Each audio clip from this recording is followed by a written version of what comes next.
Myanmar, often known as Burma, is one of Southeast Asia's most mysterious and enchanting countries. With its gilded pagodas, ancient temples, and bustling markets, Myanmar captures the imagination of travelers worldwide. Yet beyond the main tourist routes, far from Yangon's Golden Shwedagon Pagoda or Bagan's endless temple plains, lies another world. Hidden deep in the mountains, forests, and valleys are Myanmar's tribal villages. Communities so unique, so untouched, that stepping into them feels like traveling back in time. Today, we're going on an extraordinary journey to explore these tribes, their traditions, and their remarkable way of life. These are villages where people still live much as their ancestors did centuries ago, practicing rituals and customs that have survived isolation, colonization, and the pressures of the modern world. And trust me, you won't believe some of these villages are real until you see them for yourself. Myanmar is home to more than 135 distinct ethnic groups, officially recognized by the government. Each group has its own language,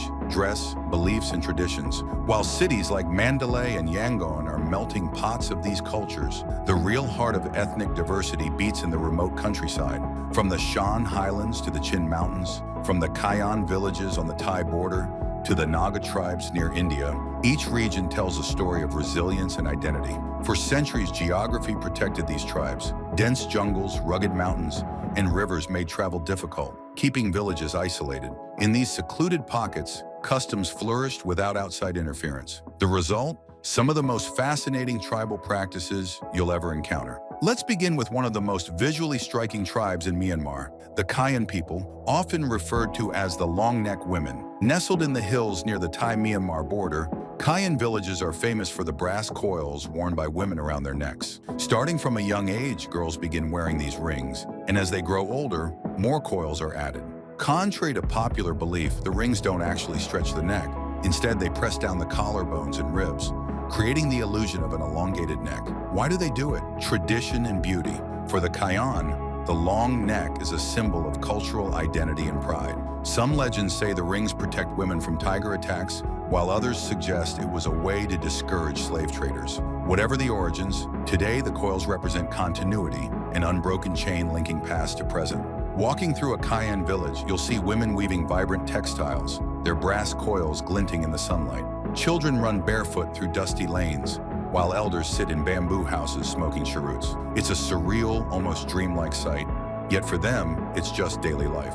Next, we travel to the rugged mountains of western Myanmar, home to the Chin people. Here, another extraordinary custom has captured global attention.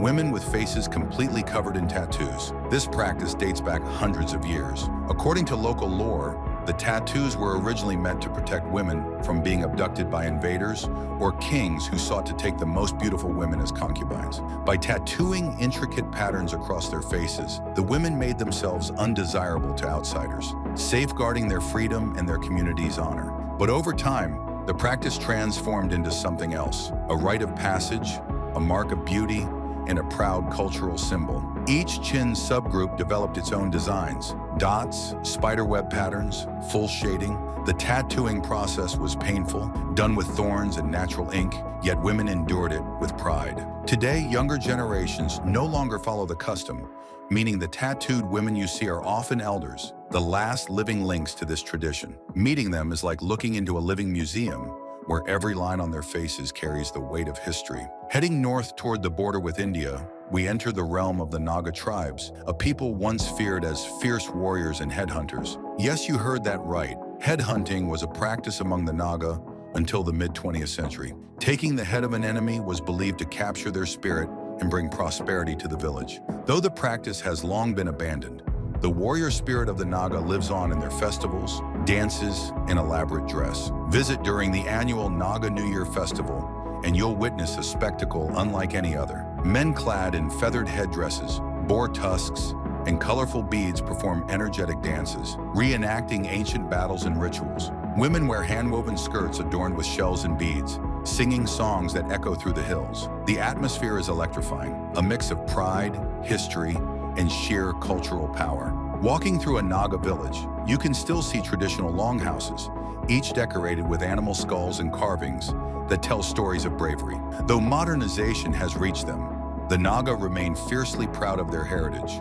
holding on to traditions that set them apart from the rest of Myanmar. Further east, along the Chinese border, live the Wa people, another tribe with a fearsome reputation. Historically, the Wa were also known for headhunting and their warrior culture. Today, however, they are better known for their colorful festivals and their unique way of blending animist traditions with modern influences. The Wa hold elaborate ceremonies to honor the spirits of the land. Drumming, dancing, and feasting go on for days. Men and women wear vibrant costumes adorned with beads, feathers, and brass ornaments. Rituals often involve animal sacrifices to ensure prosperity and protection for the community. Yet life in a Wa village also has a modern twist. Chinese influence has brought electricity, concrete buildings, and satellite dishes, creating a fascinating contrast between tradition and globalization. In one corner, you may see a shaman conducting an ancient ritual, in another, teenagers scrolling through smartphones. This coexistence of old and new makes the villages some of the most intriguing to visit.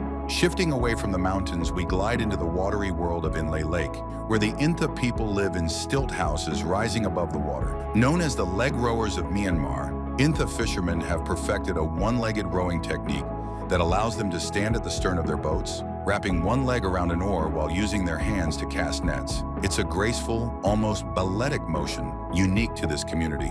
But the Intha aren't just fishermen, they're also farmers. On the lake, they've created floating gardens made of water hyacinth and mud, anchored with bamboo poles. These floating farms grow tomatoes, cucumbers, and beans, sustaining entire villages. Visiting Inle Lake feels like stepping into a world where water and land blur, and human ingenuity thrives. In southern Myanmar, along the coast, the Mon people carry one of the oldest cultures in the region. Known for their craftsmanship, traditional dance, and Buddhist devotion, the Mon have left an enduring mark on Myanmar's history. In remote Mon village, you'll find artisans carving intricate wooden sculptures, monks chanting in centuries-old monasteries, and families preserving recipes passed down for generations. The Mon's golden stupas, often smaller than the famous Shwedagon, shine with a quiet beauty that reflects the soul of their people.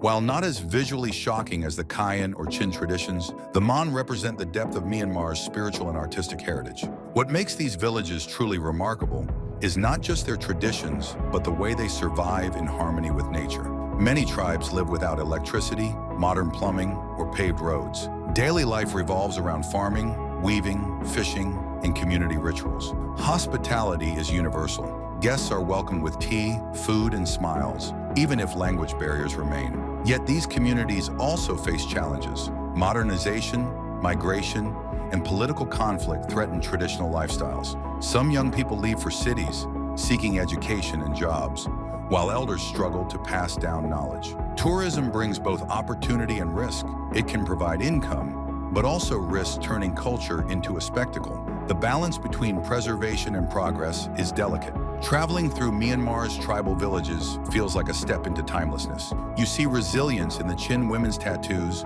pride in the Kayan's brass coils, strength in the Naga festivals, and ingenuity in the Intha's floating gardens. These are not just exotic customs. They're living, breathing ways of life that tell us about human creativity, adaptation, and survival. Each tribe teaches us something universal. The Kayan remind us of the beauty of identity. The Chin shows us resilience in the face of hardship. The Naga embody courage and community. The Intha demonstrate harmony with nature. Together, they paint a portrait of Myanmar that goes far beyond temples and cities, a portrait of humanity in its raw, authentic form. What makes the journey through Myanmar's tribal heartlands even more fascinating is the rhythm of daily life, the way small details reveal entire philosophies of living. In a Kayan household, for instance, the day begins with the sound of roosters crowing and smoke rising from kitchen fires. Women start weaving on traditional looms, creating longi cloths in brilliant reds and blues, patterns that have been preserved for generations. Children, their laughter echoing through bamboo huts, run errands or help carry water from nearby wells. The brass coils that define their culture are not just ornaments, but anchors of heritage, shining reminders that their customs still hold strong even as the modern world creeps closer. In the Chin Mountains, mornings are quieter, often shrouded in mist. The tattooed women of the villages rise early to tend to crops, their faces etched with stories that few outsiders will ever fully understand. Watching them prepare rice or weave baskets, you begin to realize that traditions here are lived, not performed. They're not for show, not for tourists, but for survival and dignity. Each tattoo is a lifetime of resilience, a mark of belonging that no outside influence can erase. Sitting in their wooden huts, listening to elders recount legends of mountains, spirits, and ancestral guardians, you sense a connection to something much older than borders or nations. Further north in Naga villages, the sense of community is overwhelming. Longhouses become gathering places where families eat together, discuss harvests, and share news of the outside world brought by the occasional traveler or trader. Skulls of hunted animals decorate the walls, symbols of bravery and abundance. During festivals, the villages come alive with drum beats that carry through the hills, summoning everyone to dance. The men wear fierce costumes of hornbill feathers and tiger claws, recalling their warrior ancestors. The women, dressed in intricate beadwork, move gracefully to chants that seem to blur the line between music and prayer.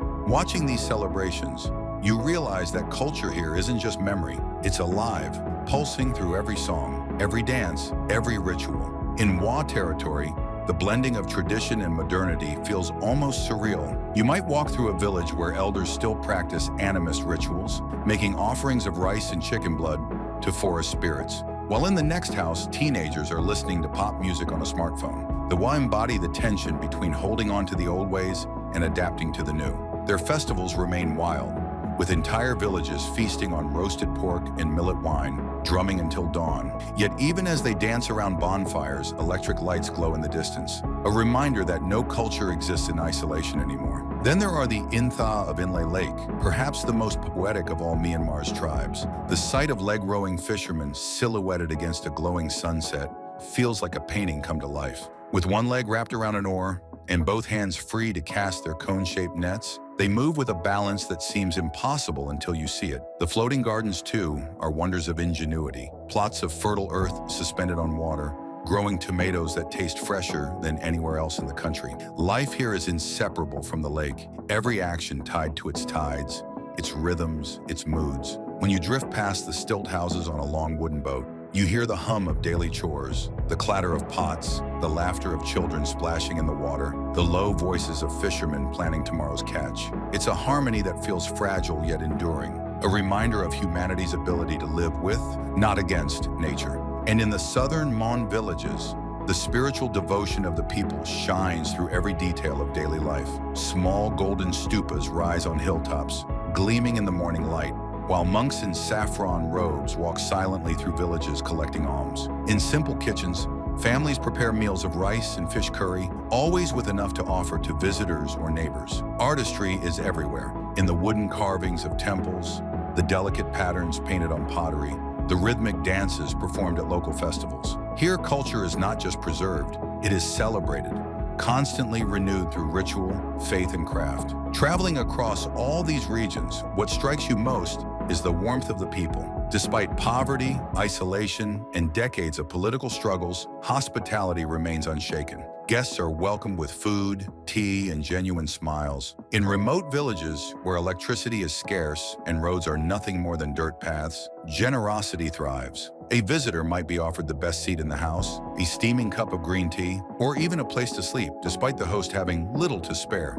This spirit of sharing reminds us that wealth isn't measured in possessions, but in community, in kindness, in human connection. Yet there's also an undeniable fragility to these cultures. With globalization and migration, many younger people are leaving villages for cities, drawn by jobs, schools, and modern comforts. Elders worry that traditions will vanish once they're gone. A tattooed Chin grandmother may be the last in her family to carry facial tattoos. A Kayan girl may choose not to wear brass coils, preferring modern jewelry. An Intha boy may trade fishing for factory work in Yangon. These choices don't diminish their worth. They're natural responses to changing times, but they remind us how quickly ancient practices can disappear. As we leave these villages behind, one thought lingers. In a rapidly globalizing world, places like this are rare treasures. They remind us of diversity, of the infinite ways people can live, thrive, and find meaning. Visiting them is not just travel. It's a privilege, a chance to witness traditions that may not survive another century.